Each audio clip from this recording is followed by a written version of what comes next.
sumunod, wala na sagot, out na.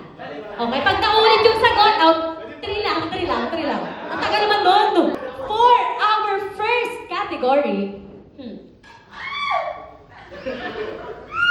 magbigay ng pangalan na nandito at anong barangay.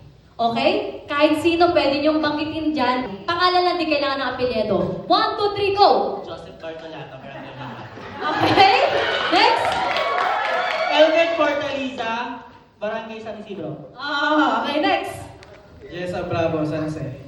Next? Jesus San Rafael. Next? Kaiser San Isidro. Teka lang! May question. Bakit si Kaiser agad yung una mo nabanggit? Kai, medyo nadidistract si Ta. Medyo layo ka muna ng tingin. Okay, next. Casanova Rodriguez Rosario. Okay. Parang nagtanungan kayo ng pangalan.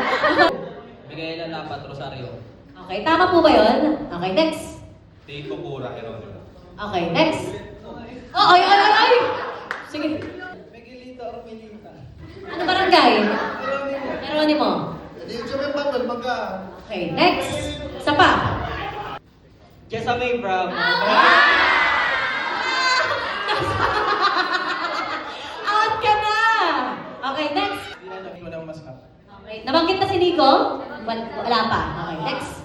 Gio San Isidro. Okay. R. San Isidro. Arn San Isidro. Si Poso. Ng Burgos. Okay, next. Mary Joyce Bernabe, Rosario. Talaga pinag-ibag. Oo nga naman. That barangay mo muna yung nababanggit ka na. Next. Mark Yu San Rafael. Mark Yu San Rafael. 3, 2, 1. Out na si Nico. And last check. San Rafael. Nabanggit na! Sino nagbanggit kay Giselle? Si Peo. Out na agad.